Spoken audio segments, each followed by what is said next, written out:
ขนมกำลองเปลี่ยนก้อเราดอลอายุประมวยชั้นนำบงในชีวิตระบอบกุม้าคือปัจจุบันสาระสำคัญนะสำหรับการอภิวัตร่างกายการโยดังนึ่งอารมณ์กำลองเปลี่ยนนี่คู่บ้านหนึ่งหลุดหลอดเลือดมันพอด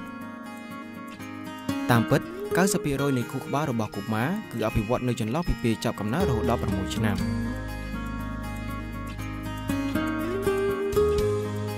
กุม้าการมกมันแม้แต่เตสอาดโดยแก้วได้เตยจัดตึกบ่มเป้งหนุเตโดยกรบการจังกุม้าพตุกในอุปกรณ์แต่งอ้อในขนมครัวระบอกเก๋ดำใบทเวก้าหลุดหล่อกุม้าคือโดยจะกรบทุนยิจิรันจังแต่เตยการปริธานละอ้อนังการถ่ายตอมละอ้อดำใบลุดหล่อการนังกุม้าจับกำนัดมกมีสลับเนื้ออนุเพียบเป็นเล่งได้ยื่นเตยตายสังเกตมือดาวดำไหลเลือกตึกจัดหนึ่งถ่ายต้มดำใบอ้อยสักดานุโพลมีการหลุดหล่อละอ้อสกปรกละอ้อสวัสดิพิบหนึ่งปาริธานได้จุ่มรุ่งเลือกตึกจัดช่วยทวออยประสาล่างในการอภิวัตขู่บาเรียงกายหนึ่งพระดาวเอาก้าออยปุกเกอภิวัตบุ่มนั่นสำหรับชีวิตระบอบปุกเกปาริธานละอ้อเตรประกอบถากุมาตตัวบานอาหารูปท้อมอนามัยการถ่ายต้มสกปรกจุ่มรุ่งเลือกตึกจัดการเทือตำแหน่งตำน้องการกรุบขณีกาเปียโปร่งแจ้งสหกรมกรุ๊ปติดเพียบอย่างอ่อนนี้คือบานจบแต่ตรงขณีนั่งมันอาชีพเวียงบานนำใบทัวไอกุมาอภิวัตประกอบโดยอนุเพียบโดยเป็นลิงระบบปุกีตามปัจอนามัยอาหารูปท้อมสกปรกมีในติดปนครั้งหน้าแต่เลือกการอภิวัตร่างกายปัญญานังสังเกตนาสังคมระบบกุมาได้ชื่อมีการลุบ้าขนมการสวายโยลการศึกษาเรียนโซดหนังการปลอดตะเลือไว้มวย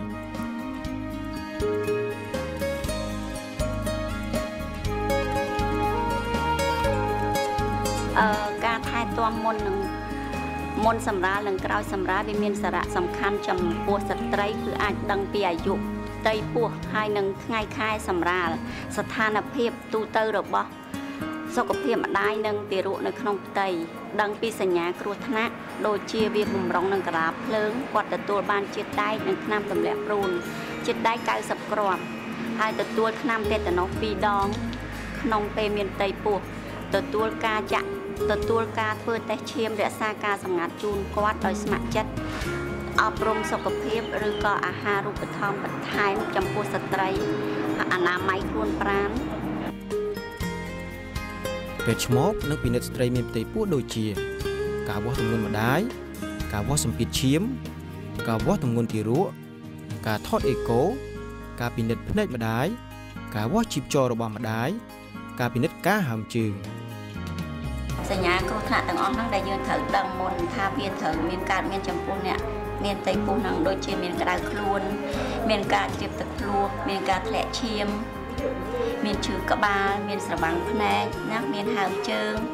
สัญญาต่างนั้นคือบัญชีท่าโอนเตยตายมาเหมือนโดยสกปรกดำใบ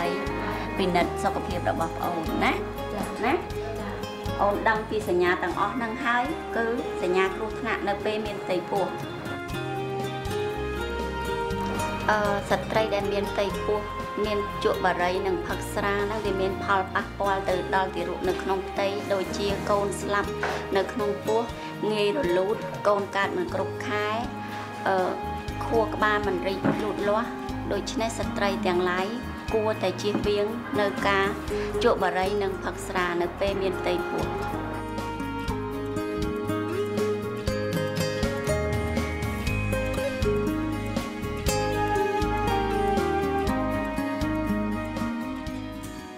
อาหารรูปธรรมระบอบสตรีมีปฏิปูมีนิติปูลพองได้แต่เลือสกเพียบระบอบก้นขนมปฏิส้มประดามพญาดอกสตรีได้มีปฏิปูนังสตรีได้กำปงบ่มบาดอกโกนส้มย่ำมาหาบานบุญดองขนมมวยทั้งไงกัวย่ำมาบอลชิดอีโยดดำใบกาปีปูกอดนังโกระบอบปูกอดปีกรุธนะในจำนวนโดยเชียปโกนังมรณะเพียบเนี่ยอาจจะตัวปอดมีมันแทบในตามมาดูสกปรกสมกลมสเตสเตอร์ขนมกาสะสัวย่างวิ่งตีดในอาจเพื่อการตามด้านมันตัวปีสำหรับโกนหายตามระยะการปรึกษาบุญดองบรรทบปีสำราญเป็ดชมอบนังปีนัดมือนังปลอดชียกบอลปีการท้ายตอมสกปรกอนามัยนังอาหารรูปท่อมสำหรับเนี่ยนังโกนระบอเนี่ย ป ការផ្ដល់វីតាមីន A ដល់កុមារពីអាយុ6ខែដល់5ឆ្នាំដើម្បីការពារពួកគេពីជំងឺភ្នែកនិងជំងឺខ្វាក់មាន់កង្វះវីតាមីន A អាចកាត់បន្ថយប្រព័ន្ធការពាររាងកាយប្រឆាំងនឹងជំងឺនិងអាចបណ្ដាលឲ្យកុមារស្លាប់ផងដែរការចាក់ថ្នាំបង្ការ6មុខនិងពន្យល់ពីសារៈប្រយោជន៍របស់វានៅចុងបញ្ចប់នៃឆ្នាំទី1កូនរបស់អ្នកទាំងអស់នឹងស៊ាំនៅជំងឺ6មុខដែលអាចបញ្ជៀសការសម្លាប់របស់ពួកគេបានតាមដានការលូតលាស់ដើម្បីឲ្យប្រកាសថាទារកមានការលូតលាស់ល្អពេទ្យឆ្មបអាចជួយអ្នកឲ្យកំណត់បាននូវសញ្ញាគ្រោះថ្នាក់របស់កូនអ្នកសញ្ញាគ្រោះថ្នាក់ដែលម្ដាយត្រូវនាំកូនមកមណ្ឌលសុខភាពដូចជាសញ្ញាពិបាកដកដង្ហើមរាកច្រើនដងចាប់ពី3ដងឡើងទៅរាកមានឈាមមានក្តៅខ្លួនផឹកមិនបានហូបមិនបានបើមិនកើតមានសញ្ញាទាំងហ្នឹងម្ដាយគួរតែនាំកូនមកមណ្ឌលសុខភាពជាបន្ទាន់មធ្យោបាយល្អបំផុតក្នុងការការពារកូនរបស់អ្នកពីជំងឺ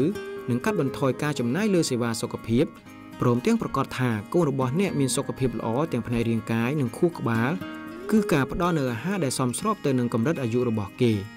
ពេទ្យឆ្មបអាចផ្ដល់ការអប់រំដល់ឪពុកម្ដាយពីការផ្ដល់អាហាររូបត្ថម្ភសម្រាប់កូនអ្នក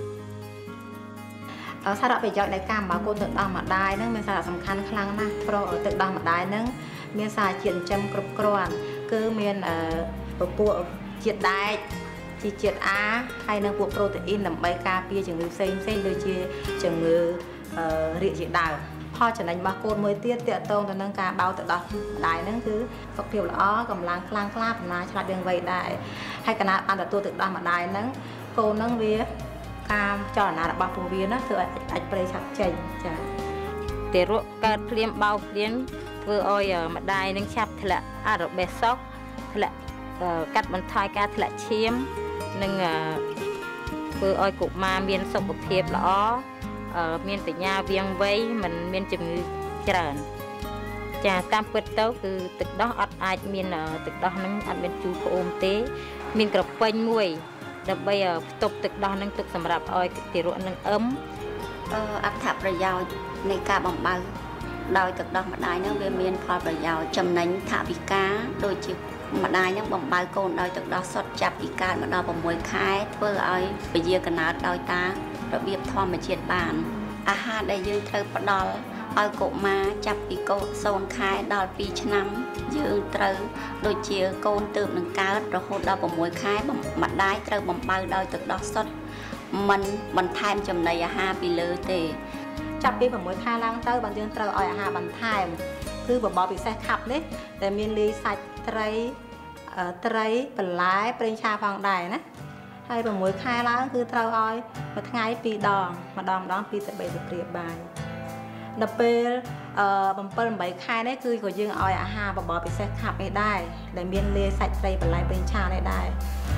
មួយថ្ងៃ3ដងម្ដងកន្លះចានចាដល់កូនអាយុ9ខែដល់11ខែក៏យើងបន្តការបោកដោះដដែលហើយឲ្យហូបអាហារបបរហ្នឹងគឺមួយថ្ងៃ3ដងបបរពិសេសខាប់ដដែលដែរដូចគ្នាដែរឬក៏អាហារគ្រួសារក៏បានដែរមានន័យថាយកទឹកសឡមកញោមមួយស្ប្លែមិនថាបបរហ្នឹងម្ដាយធ្វើបបរអញ្ចឹងក៏កាន់តែប្រសើរតែបើយើងអត់បានធ្វើទេរវល់ឲ្យអាហារគ្រួសារបាយសឡឲ្យញោមក៏បានដែរក្នុង9ខែហ្នឹងហើយឲ្យអាហារក្រោយពេលម្ដងទៀតមានចេកឆ្ងោឬក៏តលូឆ្ងោហ្នឹងដល់ពេលកូនអាយុ11ខែឡើងទៅដល់24ខែនេះត្រូវការបន្តការបោកដោះយ៉ាងតិច3ដងដែរហើយឲ្យអាហារគ្រួសារឬក៏បបរពិសេសខាប់ក៏បានដែរ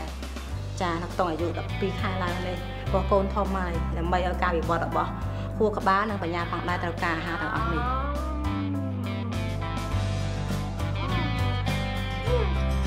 ជាការសោកស្ដាយឪពុកម្ដាយតែងតែឲ្យបបរសដែលមិនបានលាយសារជាតិអ្វីសោះសម្រាប់កូនរបស់ពួកគេ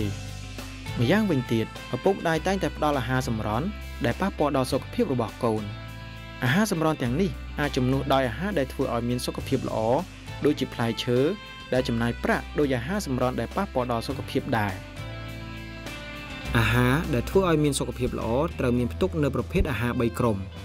អាហារសាងសង់ដែលមានឥទ្ធិពលទៅលើការអភិវឌ្ឍរាងកាយអាហារថាមពលសម្រាប់ផ្ដល់នូវថាមពលដល់រាងកាយនិងខួរក្បាលអាហារការពារគឺជួយការពារដល់រាងកាយប្រឆាំងនឹងជំងឺអនាម័យក៏មានសារៈសំខាន់ផងដែរក្នុងការការពារសុខភាពនិងការអភិវឌ្ឍរបស់កុមារ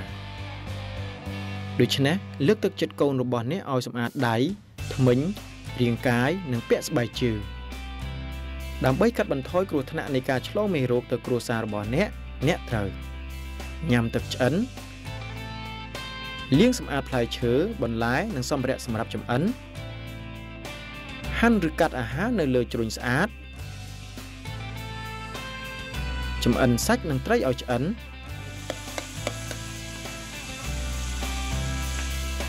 រក្សាអាហារឲ្យនៅស្រស់ការពារអាហារពីភ្នាក់ងារចម្លងជំងឺដូចជាសត្វរុយជាដើមការវិនិយោគទៅលើការដាំដុះឬការទិញបន្លែឬសាច់វាពិតជាចំណាយនៅពេលចាប់ផ្ដើមដំបូងប៉ុន្តែវាមានប្រយោជន៍ធំធេងសម្រាប់សុខភាពកូនរបស់អ្នកសមត្ថភាពក្នុងការរៀនសូត្រនិងផលប្រយោជន៍ទាំងផ្នែកសេដ្ឋកិច្ចនិងសង្គមសុខភាពល្អអនាម័យនិងអាហារូបត្ថម្ភមានផលវិជ្ជមាននិងមានឥទ្ធិពលទៅលើការអភិវឌ្ឍខួរក្បាលនិងរាងកាយកូនរបស់អ្នកភាពជោគជ័យនៅសាលារៀននិងសមត្ថភាពក្នុងការទប់ទល់នឹងជំងឺអាហារូបត្ថម្ភកាន់តែសម្បូរបែបដែលធានានូវការអភិវឌ្ឍខួរក្បាលនិងរាងកាយនោះទំនាក់ទំនងរវាងកុមារនិងបរិស្ថានរបស់ពួកគេនឹងជួយបណ្ដុះការអភិវឌ្ឍប្រព័ន្ធណេរ៉ូន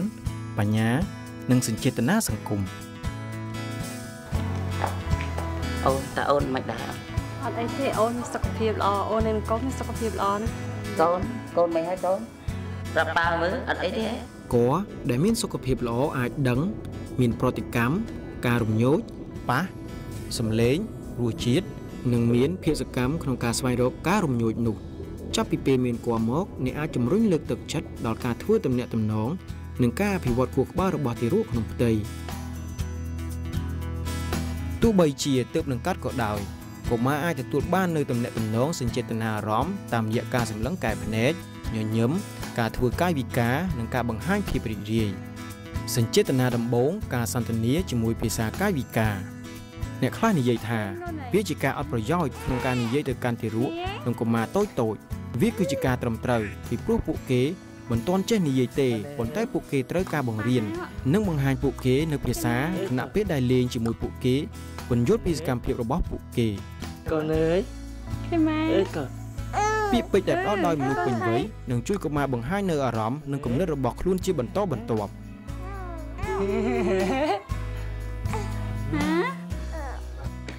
ការត្រាប់តាមគឺមានសារៈសំខាន់សម្រាប់ការអភិវឌ្ឍខួរក្បាលរបស់កុមារ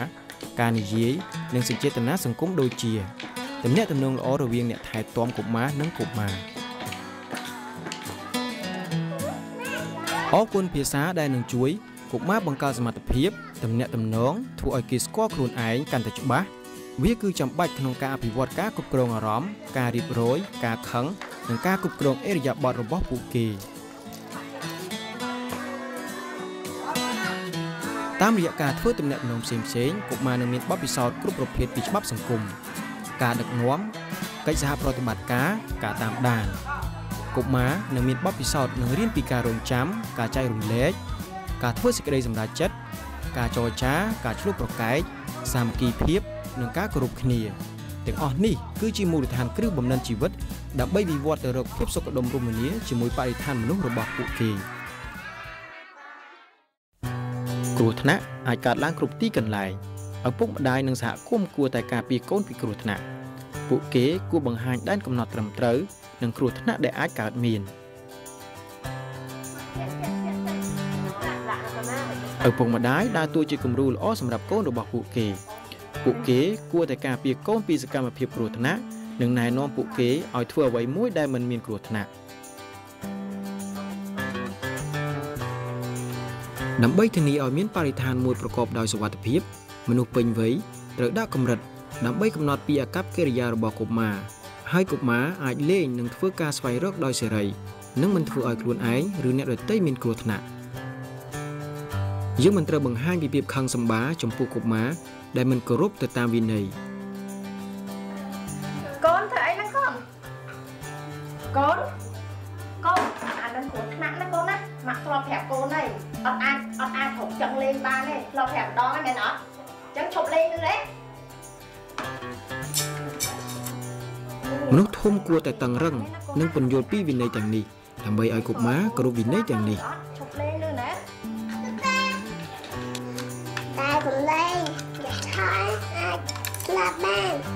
ប្រសិនបើបរិស្ថានមានសុវត្ថិភាពនោះការជំរុញឲ្យកុមារមានការអភិវឌ្ឍនឹងកើតមានតាមរយៈការរុករករបស់កុមារវ័យដំបូងនៃកុមារភាពកុមារអាចមានភាពម្ចាស់ការក្នុងកម្រិតជាក់លាក់មួយដែលអ្នកថែទាំឬអាណាព្យាបាលគួរដឹងគោរពនិងជួយគាំទ្រដោយទុកឲ្យកុមាររុករកដោយខ្លួនឯង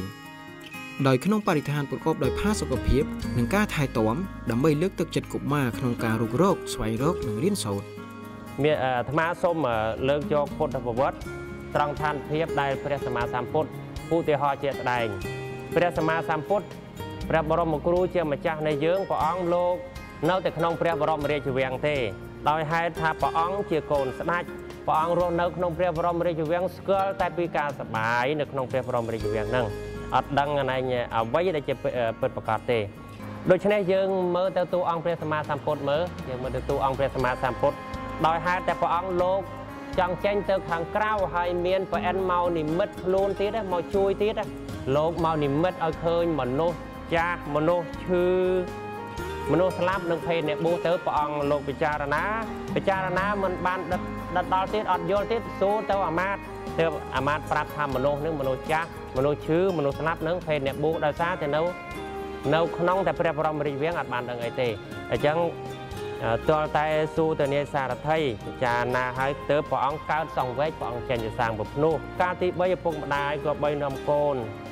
ឲ្យឃើញឲ្យបានស្គាល់បានយល់ពីធម្មជាតិដែលរស់នៅជុំវិញខ្លួនយើងជាពិសេសគឺគេហៅថាបរិស្ថានការរស់នៅជុំវិញខ្លួនយើងគឺក៏បីឲ្យស្គាល់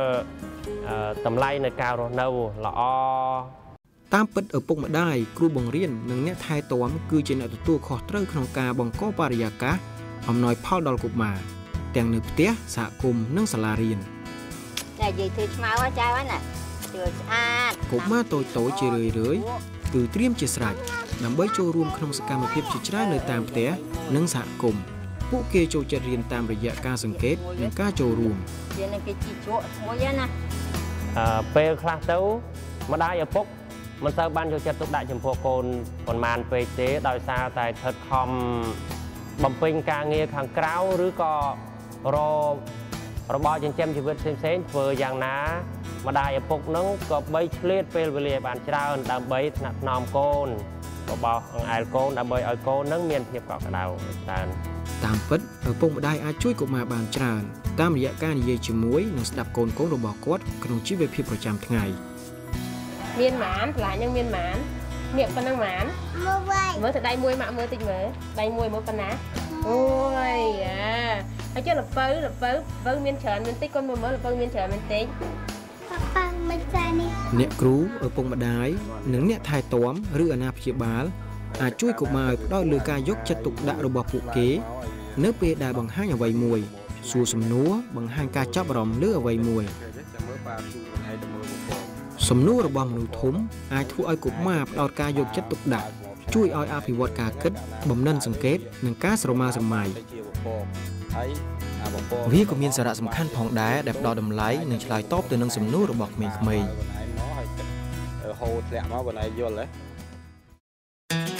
ដើម្បីជួយកុមារដែលមិនអាចទៅសាលាមត្តេយ្យបានដូច្នេះយើងមានកម្មវិធីអប់រំតាមផ្ទះដើម្បីជួយពួកគេអាចអភិវឌ្ឍនិងរៀនដូចក្មេងៗដទៃទៀតបានក្រៅពីបរិស្ថាននៅផ្ទះកុមារចូលរួមនៅខាងក្រៅនិងស្វែងរកអ្វីដែលនៅជុំវិញខ្លួនពួកគេនៅសាលាមត្តេយ្យអ្នកគ្រូជួយកុមារឲ្យទស្សនាសង្កេតយល់ដឹងនិងកសាងនៅទំនាក់ទំនងដ៏រឹងមាំជាមួយបរិស្ថានរបស់ពួកគេមធ្យោបាយនេះកុមារនឹងអាចគោរពបរិស្ថានរបស់ពួកគេប្រើប្រាស់វាដោយត្រឹមត្រូវនិងចូលរួមការពារវាឲ្យបានល្អនៅថ្ងៃក្រោយ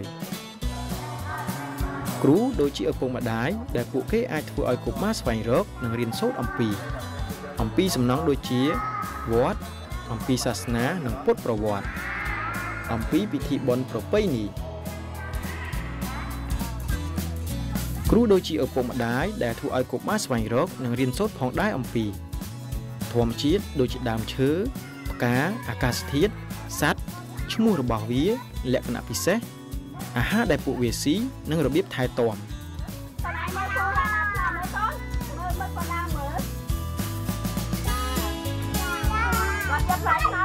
យ៉ាងវិញទៀតគ្រូដូចជាឪពុកម្ដាយដែលអាចធ្វើឲ្យកុមារស្វែងរកនិងរៀនសូត្រអំពីកម្មភាពមនុស្សដើម្បីរៀនសូត្រអំពីការងាររបស់ពួកគាត់ដូចជាកសិករអ្នកលក់ដូង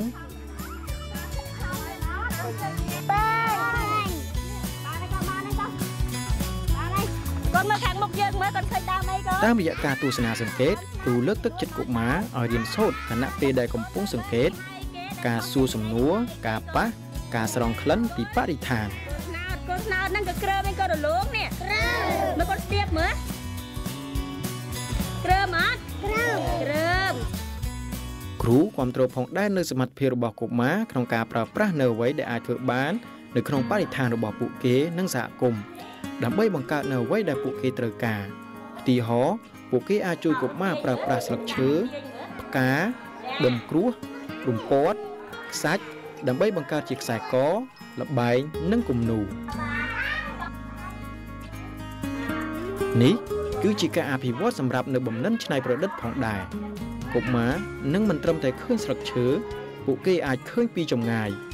ការស្រមើស្រមៃនៅក្នុងមធ្យោបាយផ្សេងៗសម្រាប់ប្រើប្រាស់វានិងរបៀបប្រើប្រាស់ធនធានធម្មជាតិដើម្បីបង្កើតរបស់ថ្មី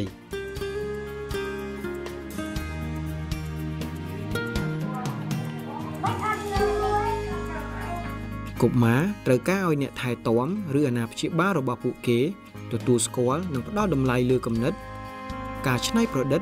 ការកោតសរសើរការផ្ដួចផ្ដើមគំនិតការផ្ដល់ភាពជឿជាក់ទាំងនៅសាលារៀននិងនៅក្នុងសង្គមរបស់ពួកគេឪពុកម្ដាយអាចសង្កេតតាមដានបំពេញបន្ថែមអ្វីដែលកុមារខ្វះខាតក្នុងពេលពួកគេរករកកុមារបង្កើតបទពិសោធន៍ដោយខ្លួនឯងដើម្បីយល់ពីបរិស្ថានវត្ថុសន្តានទម្ងន់ទ្រង់ទ្រាយកុមារបង្កើននៅបំណិនទាំងអស់របស់គេតាមរយៈការធ្វើត្រាប់តាមមនុស្សឬអ្វីៗដែលពួកគេសង្កេតឃើញនៅជុំវិញខ្លួន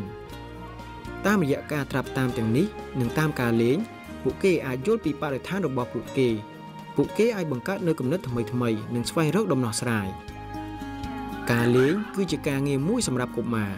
ការតាមដានការសង្កេតការណែនាំពីរបៀបលេងគឺជាកិច្ចការរបស់អ្នកថែទាំកុមារឬអាណាព្យាបាលបានជាកុមារមានចំណាប់អារម្មណ៍សកម្មភាពតាមជ្រុងថ្នាក់គឺកុមារលេងដោយសេរីមានភាពម្ចាស់ការខ្លួនឯងបណ្ដុះជំនាញទៅថ្ងៃអនាគតរីឯផលប្រយោជន៍វិញជួយឲ្យកុមារមានអភិវឌ្ឍភាសាបញ្ញាចលករនិងសញ្ចេតនាក្នុងសង្គមអញ្ចឹងកូនកំពុងធ្វើអ្វីហ្នឹងកូនលេងចាកំពុងលេងអញ្ចឹងកូនលេងល្បែងអីខ្លះកូនលេងល្បែងលក់ដូរចាលេងល្បែងលក់ដូរអញ្ចឹងល្បែងហ្នឹងគេលេងធ្វើម៉េចកូនជួយប្រាប់អ្នកបងអូនផងមើលកូនយើងលុយឲ្យធ្វើម៉េចទៀតកូនគេមកទិញឲ្យយើងលុយហើយយើងធ្វើម៉េចបានអ្នកមកទិញកូនហៅគេចាហៅថាម៉េចកូនជួយទិញមកហូបនឹងឆ្ងាញ់បាយនឹងក៏ឆ្ងាញ់ដែរចាអញ្ចឹងក្នុងចំណោមល្បែងទាំងអស់នៅតាមជ្រុងថ្នាក់នេះកូនគិតថាកូនចូលចិត្តល្បែងមួយណាជាងគេកូនល្បែងហូបហេតុអីបានកូនចូលចិត្តអញ្ចឹងកូនខ្ញុំចង់ឃើញអ្នកលក់ហូប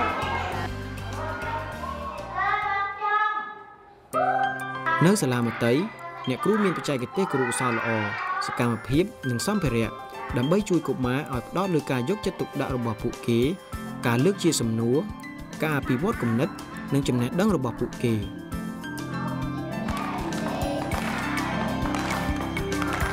នៅសាលាមត្តេយ្យអ្នកគ្រូរៀបចំសកម្មភាពដើម្បីជួយកុមារឲ្យអភិវឌ្ឍបំណិនបូរេគណិតបូរេសំណេរបូរេអំណាននិងភាសា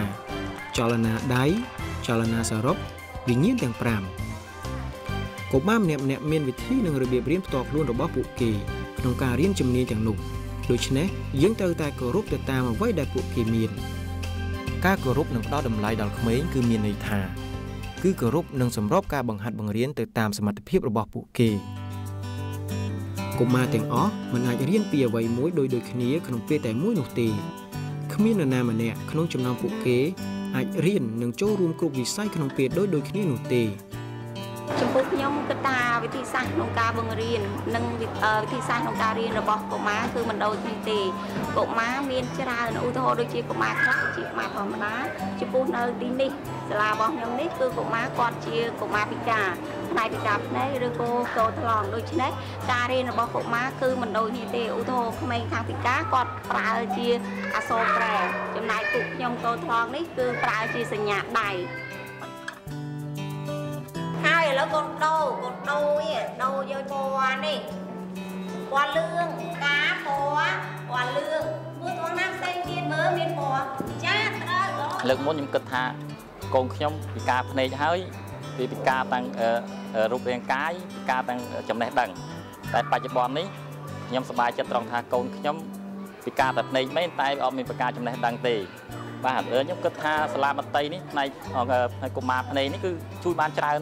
គេថាការណាទោះបីក្នុងភូមិនឹងស្ត្រីដែលមានផ្ទៃពោះគេឃើញកូនខ្ញុំពិការគេឲ្យមកលេងជាមួយគេខ្លាចធម្មតាមនុស្សមានផ្ទៃពោះអារម្មណ៍ដោតទៅឃើញអ្នកពិការថាកូនគេឆ្លងមកអ្នកពិការដូចគ្នានឹងមួយទី2ក្មេងក្នុងភូមិហ្នឹងគេមើលងាយថាកូនពិការសឹងថាមីពិការមីអីហ្នឹងណាតែគេថាមិនគេអត់ឲ្យកូនយើងមកលេងជាមួយគេទេឲ្យកូនគេមកលេងជាមួយកូនយើងទេក៏ប៉ុន្តែបច្ចុប្បន្ននេះក្រោយពីយើងបានទទួលការបណ្ដុះបណ្ដាលទោះបីពិការមែនតែលេងជាមួយក្មេងក្នុងភូមិបានធម្មតាហើយអ្នកភូមិរបងជាមួយដែលគេមានផ្ទៃពោះស្ត្រីមានផ្ទៃពោះក្តីគិតគ្រប់ខែក្តីគឺគេមកលេងចេញចូលយើងធម្មតាដោយសារអីទីមួយថាកូនយើងពិតមែនតែពិការមែនតែទទួលចំណេះដឹងដោយកុមារធម្មតាដែរហើយការរស់នៅដោយគេដូចឯង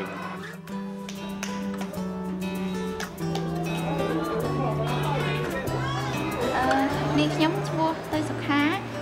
ជានិស្សិតតែបញ្ចប់ការសិក្សានៅសាកលវិទ្យាល័យភូមិន្ទភ្នំពេញផ្នែកអក្សរសាស្ត្រខ្មែរនេះខ្ញុំក៏សូមផ្ដាំផ្ញើទៅដល់ឪពុកម្ដាយទាំងអស់ដែលមានកូនពិការភ្នែកហើយសូមឲ្យគាត់នឹងបញ្ជូនកូនមករៀនព្រោះថាជនពិការភ្នែកក៏មានសមត្ថភាពអាចរៀនបន្តបានហើយគិតហើយក៏អាចទទួលបានមានការងារធ្វើដែរដូច្នេះហើយសូមឲ្យឪពុកម្ដាយទាំងអស់ជាពិសេសឪពុកម្ដាយដែលមានកូនស្រីដែលជាអ្នកពិការភ្នែកហ្នឹងគួរតែផ្ដល់ឱកាសឲ្យគ្នាផងកុំគិតថាមនុស្សស្រីហើយជាជនពិការភ្នែកហ្នឹងមិនអាចធ្វើអីបានហើយខ្លាចគេធ្វើបាបអីអញ្ចឹងនេះជាការយកសហគមន៍ជាចំណុចសំខាន់ដើម្បីជួយឲ្យកុមារមានការលូតលាស់សុភាសិតខ្មែរមួយបាននិយាយថាអាហារដែលមានគ្រឿងច្រើនមានរសជាតិឆ្ងាញ់ហើយកូនដែលមានមនុស្សជួយអប់រំច្រើននោះពួកគេនឹងមានការលូតលាស់ល្អប្រសើរការដែលគាត់មកជួបជុំពីនេះគាត់បានមកផ្ដល់ពិសោធន៍គ្នាទៅវិញទៅមកដើម្បីដកស្រង់នៅមតិដើម្បីយកទៅអប់រំដល់